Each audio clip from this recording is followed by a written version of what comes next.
हाय दोस्तों, यूट्यूब के परिवार में आप सबको स्वागत है।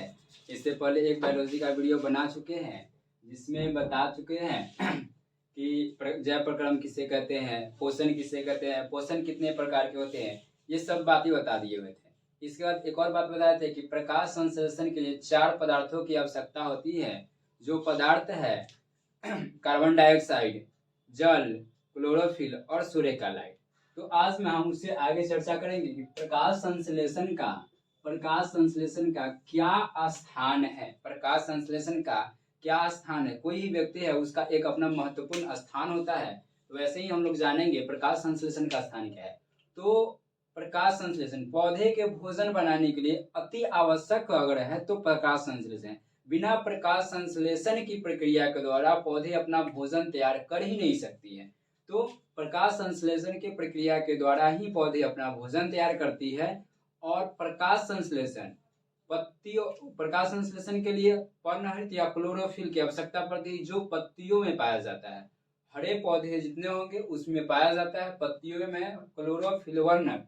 तो यहाँ देखिए, प्रकाश संश्लेषण की प्रक्रिया अंत में क्लोरोप्लास्ट में ही होते हैं। प्रकाश संश्लेषण की अगर क्रिया की बात किया जाए तो पत्तियों में क्लोरोप्लास्ट पाया जाता है, उसी में होता है प्रकाश संश्लेषण की क्रिया।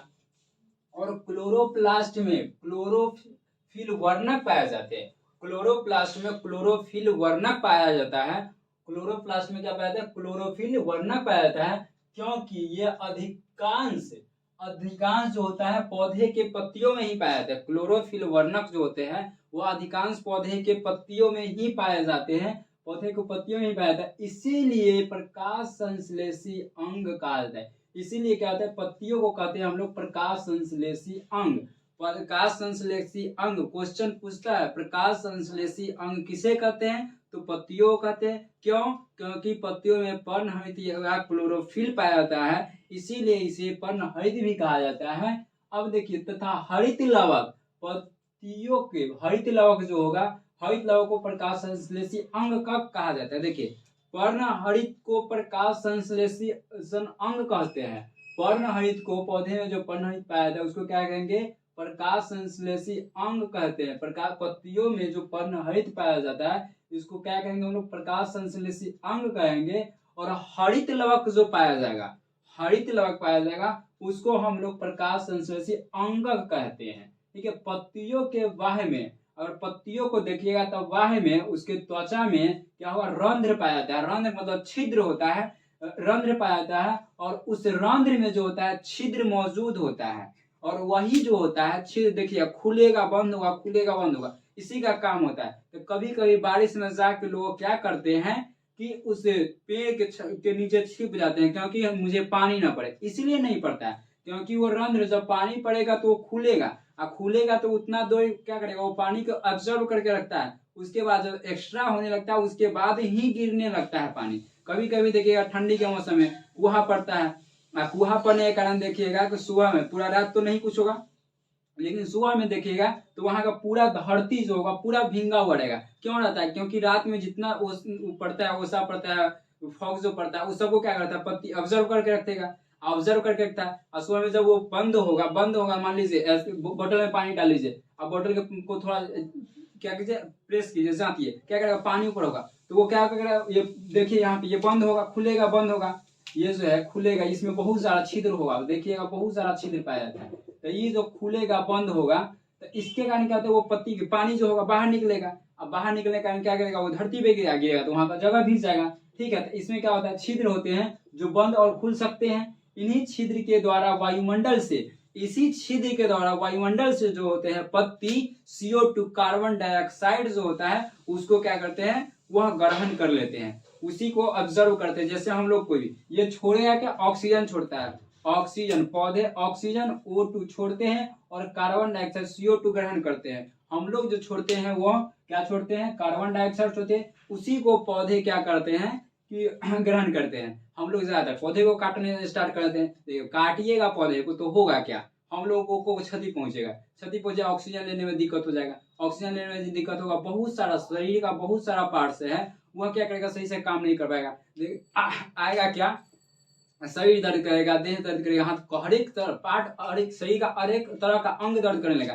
और ऑक्सीजन की मात्रा कमेगा तो शरीर में बहुत सारा पार्ट्स है उसका शरीर दर्द करने लगता है। देखिए ज्यादा लोग जो काम करते हैं जितना एनर्जी वो लॉस करते हैं, और देखिए कुदाल कोई चलाता है, कोई जलावन को चीता है, उसको क्या होगा ज्यादातर वो थकता है, और जितना थे उतना स्पीड से वो ऑक्सीजन लेगा, जिस कारण वो लोग अधिकतर स्वस्थ रहते हैं। और जो कम काम करेगा उसको क्या करेगा, ऑक्सीजन कम ले पाता है, इस कारण वो अधिकतर बीमार पड़ेगा। तो बीमार पड़ने का यही कारण, जितना अब मेहनत कीजिएगा बीमार भी कम पड़िएगा, ठीक है।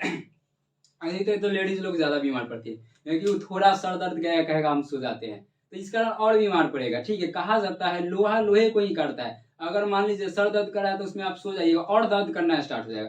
कोई भी बीमारी होगा आप उसको बढ़ावा मत दीजिए, नहीं तो वो बढ़ेगा, आप उससे लड़िए, लड़ना सीखिए तभी कुछ होगा, ठीक है। आगे आते हैं, प्रकाश संश्लेषण के लिए जो आवश्यक पदार्थ होता है, आवश्यक घटक होता है वो क्या है, ये तो बिहार बोर्ड में बीएससी बिहार बोर्ड में या सीबीएसई बोर्ड में कई बार ये क्वेश्चन पूछ चुका है, सैकड़ों बार पूछ चुका है, फिर भी ये क्वेश्चन पूछने की अधिकतर संभावना है कि ये क्वेश्चन वीवीआई क्वेश्चन है, एमवीवीआई क्वेश्चन है, most very very important question ये है, इसलिए इसको जानना जरूरी है। प्रकाश संश्लेषण के लिए 4 पदार्थों की आवश्यकता होती है, पिछले वाले वीडियो में बताए थे, इससे अगर नहीं देखे हैं तो पिछले वाले वीडियो देख के अन्यथा ये समझ में नहीं आएगा, फिर कहिएगा मुझे समझ में नहीं आया, ठीक है। चलिए पहला जो होता है वो प्रकाश संश्लेषण के लिए पर्णहरित या क्लोरोफिल, पर्णहरित या क्लोरोफिल कहाँ पाया जाता है, पत्तियों में पाया जाता है, पत्तियों में पाया जाएगा। इसका क्या पाया जाएगा, उसके बाद क्या हो सकता है, CO2 carbon dioxide, carbon dioxide लेगा कहाँ से, तो कार्बन डाइऑक्साइड यदि पौधे ले रहे हैं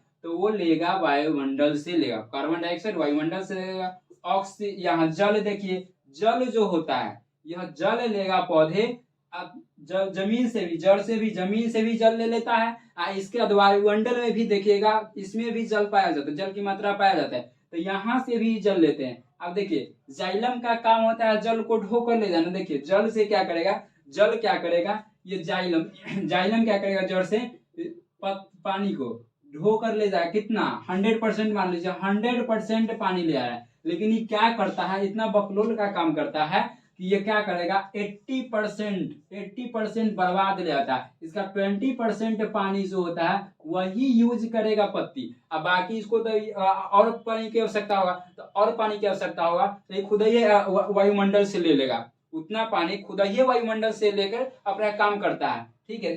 तो जाइलम का काम होता है जलों को ढोना, अब फ्लोएम का काम होता है, फ्लोएम जो कार्य करेगा वह जल को खाना बनेगा, ये पत्ती खाना बनाएगी, तो ये पूरे और एक पार्ट्स में उसको पहुंचाने का कार्य करेगी, तो फ्लोएम का कार्य होता है।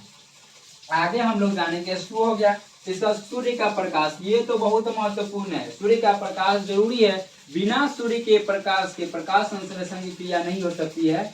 देखिए जैसे ये 4 चीजों की अब अनुपस्थिति में, 4 चीजों की में से कोई भी एक ऐसा चीज अगर अनुपस्थित हो जाएगा तो इसके कारण पौधे अपना भोजन तैयार नहीं कर सकते हैं, ठीक है, इसके कारण भोजन अपने तैयार नहीं कर सकते हैं। तो क्वेश्चन आता है, अब आएगा आपका क्वेश्चन 5 नंबर का, जिसमें अभी हम 2 5 नंबर का क्वेश्चन बता देंगे, एक क्वेश्चन और 5 नंबर का बताएंगे, वह बताएंगे आपको सूर्य का प्रकाश संश्लेषण के लिए सूर्य का प्रकाश आवश्यक है क्यों, इस 2 क्वेश्चन में से, और वो 3 इसमें से एक 5 नंबर का क्वेश्चन ये सैकड़ों बार पूछा गया, हजारों बार पूछा गया है, और बार बार यही क्वेश्चन रिपीट करता है, क्योंकि कहाँ से पूछेगा क्वेश्चन, सिलेबस पढ़ना हुआ वहीं से क्वेश्चन पूछेगा। तो देखिए इसमें आपसे क्वेश्चन पूछेगा क्या, क्वेश्चन आपसे पूछेगा कि प्रकाश संश्लेषण के लिए पर्णहरित क्लोरोफिल आवश्यक है क्यों, कैसे यदि आवश्यक है बताइए।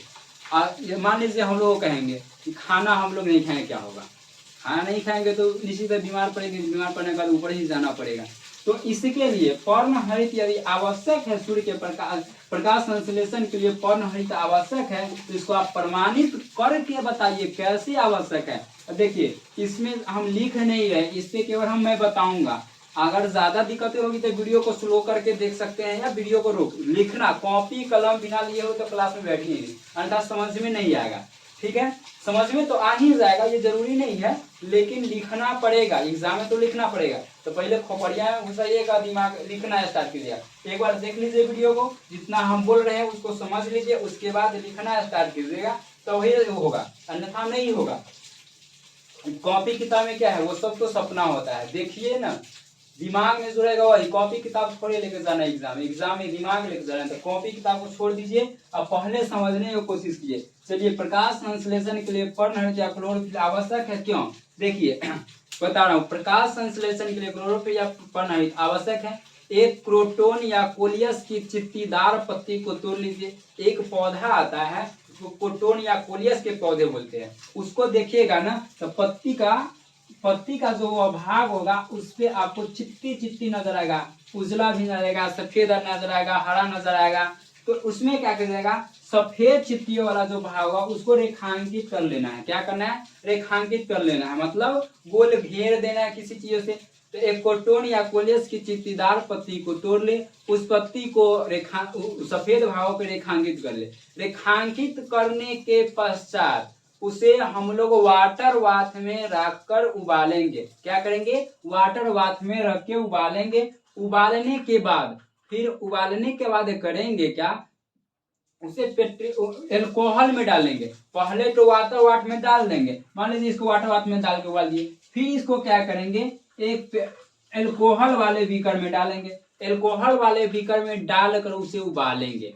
उबालने के पश्चात हम देखेंगे कि पत्ती क्या होगा, सफेद रंग के होता जाएगा और एल्कोहल हरे रंग का होते जाता है, हरे रंग का होते जाएगा। जब एल्कोहल हरे रंग का हो जाएगा तो उसे बंद करेंगे, स्टोव को बंद करेंगे और बंद करने के बाद पत्ती को बाहर निकाल के उसे ठंडे पानी से अच्छी तरह धोएंगे। क्या करेंगे? ठंडे पानी से अच्छी तरह धोकर, धोने के पश्चात उसे पेट्री में डालेंगे। पेट्री में इसमें डाल देंगे पत्ती को, पेट्री में डालेंगे। पेट्री में डालने के बाद उस पर एल्कोहल का नमक का, आयोडीन का NaCl सोडियम क्लोराइड नमक का क्या करेंगे, घोल डालेंगे। इस पत्ती पे नमक का घोल डालेंगे। घोल जब डालेंगे तो हम लोग देखेंगे कि पत्ती का वह भाग जो सफेद रंग का था उस पे कोई असर नहीं पड़ता है, वह सफेद ही रहता है। और पत्ती का वह भाग जो हरे रंग का होता है वह रंगहीन हो जाता है, नीले रंग का हो जाता है। इससे यह प्रमाणित होता है कि प्रकाश संश्लेषण के लिए क्लोरोफिल का होना अति आवश्यक है। फिर से इसको हम बोल देते हैं, पूरा लिख लीजिए। लिखिए जैसे प्रकाश संश्लेषण के क्लोरोफिल के आवश्यक होते हैं, तो एक क्रोटोन या कोलियस के चित्तीदार पत्ती को तोड़ेंगे। एक क्रोटोन या कोलियस की चित्तीदार पत्ती को तोड़कर उसे वाटर बाथ में डालकर उबालेंगे। उबालने के पश्चात उसे एल्कोहल वाले वाटर बाथ में डालेंगे। फिर एल्कोहल वाले वाटर बाथ में डाल के उबालेंगे। फिर उबालेंगे, उसके बाद उसे निकाल कर ठंडे पानी से अच्छी तरह धो दीजिए। पत्ती को निकालिए, इसे ठंडे पानी से अच्छी तरह धो दीजिए। पत्ती को ठंडे पानी से अच्छी तरह से धो दीजिए। धोने के बाद क्या कीजिए, इसे पेट्री में डालिए। अब पेट्री में एक यंत्र होता है पेट्री, उस पर डालिए, ऐसा होगा। ये पेट्री में डाल दीजिए, इस पे पत्ती को डालिए।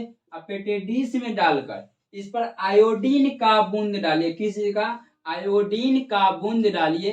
बूंद डालने के बाद हम पाते हैं कि पत्ती का वह भाग जो सफेद कलर का था उस पे कोई असर आयोडीन का नहीं पड़ता है, अर्थात वह सफेद ही रहेगा। और पत्ती का वह भाग जो हरे रंग का होता है वह रंगहीन या नीले रंग का हो जाता है। इससे यह प्रमाणित होता है कि प्रकाश संश्लेषण के लिए क्लोरोफिल अर्थात पर्णहरित का होना आवश्यक है। यदि यह नहीं रहेगा तो प्रकाश संश्लेषण की क्रिया संभव ही नहीं है।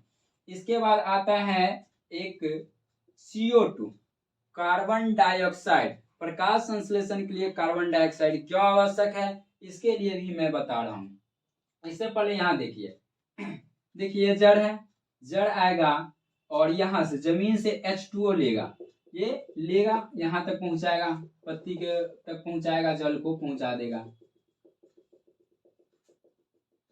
पत्ती तक पहुंचा देगा। जाइलम का काम है पत्ती तक पहुंचाना। ये 80% पानी को रिफ्लेक्ट कर देगा, कहेगा नहीं हमें जरूरी ही नहीं, क्योंकि ये इतना बर्बाद पानी खराब ले जाता है, इसलिए उतना ही लेता है। इसके बाद क्या करेगा, ये वायुमंडल से क्या करेगा, वायुमंडल से फ्री और ले लेता है, और वायुमंडल से CO2 भी लेगा।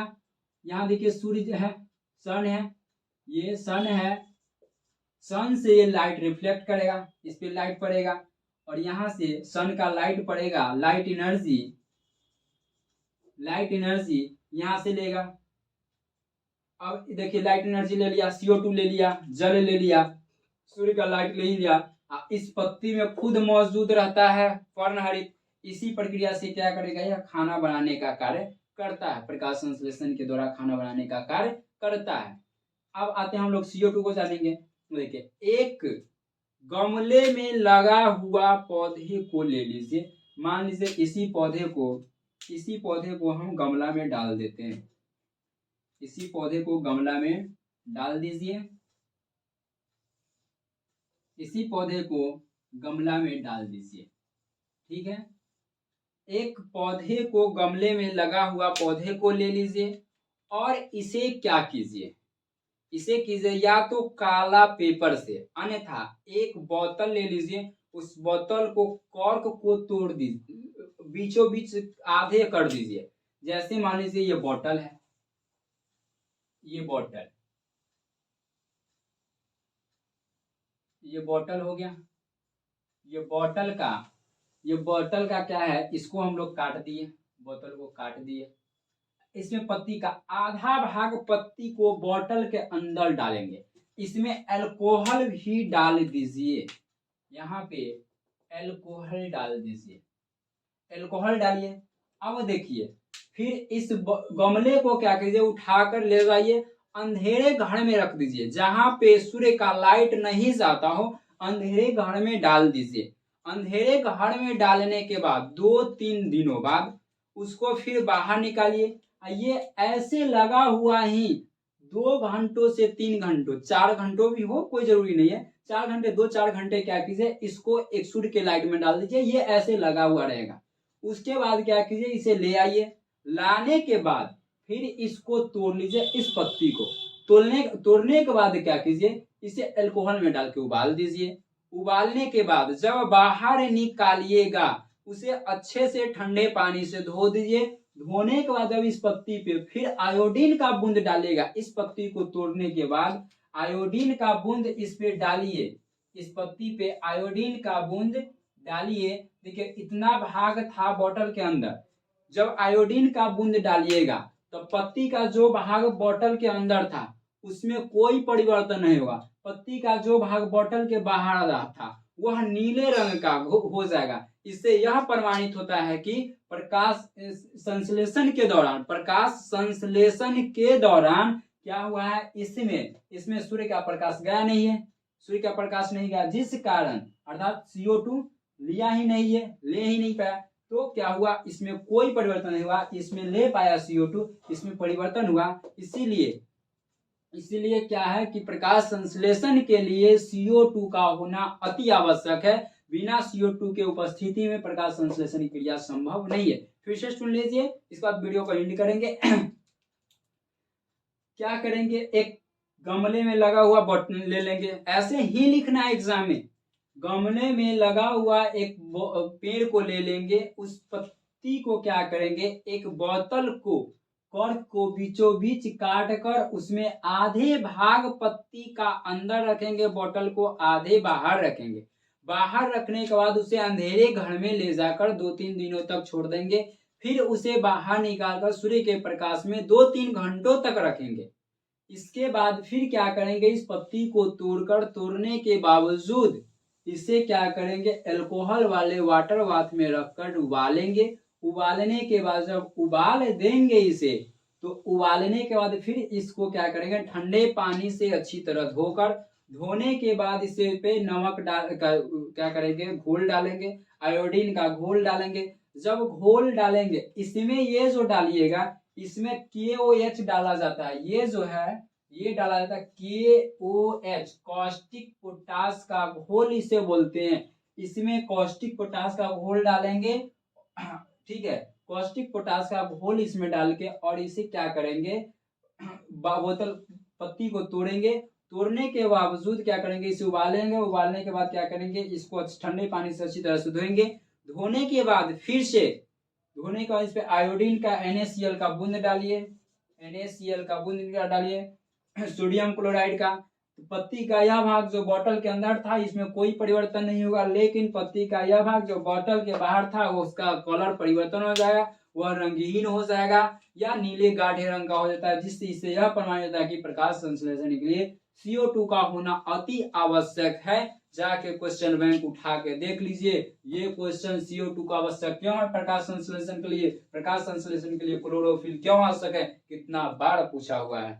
इसे अच्छे तरह से नजरअंदाज मत कीजिए और याद कीजिए। नेक्स्ट वीडियो में आएंगे, उसमें हम लोग जानेंगे मानव के द्वारा पाचन तंत्र की क्रिया कैसे होती है, पाचन तंत्र में खाना खाते हैं पाचन कैसे हो जाता है, इसके बारे में जानेंगे। आहार नाल की संरचना के बारे में जानेंगे, ये क्वेश्चन भी 5 नंबर में पूछा हुआ है। सब चीजों के बारे में हम लोग आगे नेक्स्ट वीडियो में जानेंगे। अगर वीडियो अच्छा लगेगा तो क्या कीजिए, चैनल को शेयर कीजिए, ताकि अपने फायदा मत देखिए, दूसरों को भी फायदा देखना चाहिएगा। जब तक अपने ऊपर डिपेंड, अपने फायदा सोचिएगा, दूसरा का नहीं सोचिएगा, आप आगे उतना नहीं बढ़ पाइएगा। तो बढ़िए। और सूर्य की तरह यदि चमकना चाहते हैं तो सूर्य को तरह जलना पड़ेगा।